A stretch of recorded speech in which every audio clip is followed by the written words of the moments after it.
We got Lizzie McDonald and Connell McShane and Dagen McDowell on the Pope and these markets and this message. Connell, you first, because I know you've been crunching some numbers. Oh, yeah. This is the fourth Pope to visit the United States. Yes. And when they come, even though John Paul II, we had to actually send back because he came so often, right? Yeah, that's right. Enough here. On average, they do pretty well for the markets, For the markets, the Pope and the markets. Who knew we'd be reporting on this today? Paul VI had quite a visit. He only stayed here a day in 1965. Really had things to do. Well, the market went up almost 1% when he was here. What's funny about that was all of a 9-point gain for the Dow back then. That was then. 1965. Now, I hardly want to be the one to come on television and blame Pope John Paul II for the stock market crash of 1987. But, Neil, the facts are the facts.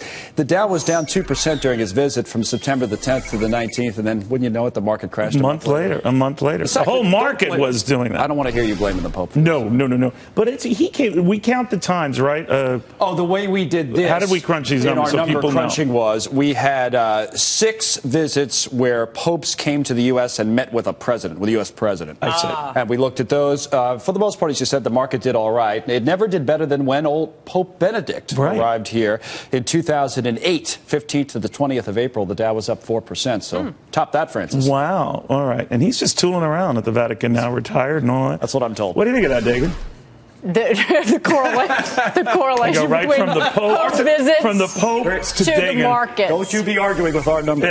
Yes. They're infallible. Right. I just think I'm here because I was the biggest sinner in the building, and I make you feel much better about yourselves. Fair and balanced. This Pope, anti-capitalist message, according to some. He's got some serious money problems on his hands here in the United States with the declining membership of the Catholic Church, with the $3 billion paid out for the sex abuse scandal and settlements, a pension shortfall for the retiring or retired clergy. He's got to worry about. I mean, it's a little irony. Down the road. They need to raise money and need to raise membership rather than shooting down how that money is raised. That's very well put, and I'll go with her this far, Lizzie. Yeah. I mean, I think this is about. I think he definitely has these views, but I think he's also looking about filling those pews, and the older, predominantly white Catholic, that's a dying breed, and he has to expand the base. Right? Yeah, that's true, and Dagen's right. I mean, the Pew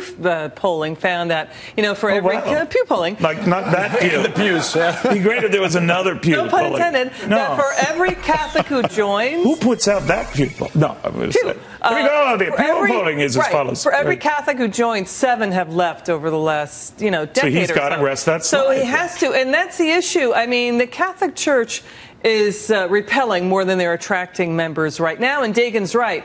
The cover-up of the sex abuse scandal, of the abuse of children, the rape of children, was so damaging and so serious that people said, you know what, we're just going to try other religions. And they never came back. So that's the issue, too. And by the way, the Pope is really irritating a lot of people because at least a half a dozen popes, prior popes, have said, you know what, socialism and communism is evil. They are not the way to go, going way back to Pope Leo. But, I don't think he's a socialist. I think he is a creature of his background in Argentina, a country that was riddled by debt and loans, and they looked. I agree with you. But they never saw true free markets or capitalism in that area. The first say that we are creatures from whence we came, right? And I think that's what his experience was. He saw its effect on people. He just makes the mistake of blaming it all on U.S. bank. I also think it's this change, and the point of emphasis is different from what we've seen in the Catholic Church in the past, but not necessarily the content of the message. I mean, my high school with the Franciscans and college with the Jesuits, I don't think there's much different in what this Pope is saying. It's just that the emphasis is different. The Catholic Church has always been an economically liberal organization, but a socially conservative organization.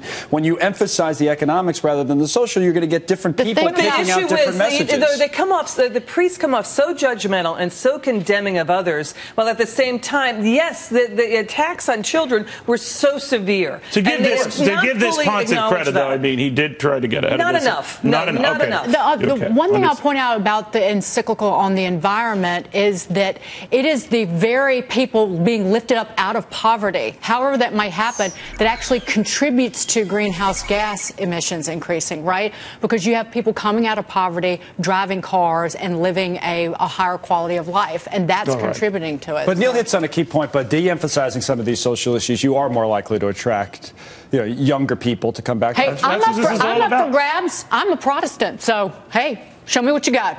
What? Good to know. That's what he's going to be working on. But again, we did get a comment from Pope Benedict and his 4.2% gain. Top that, Francis! That's right.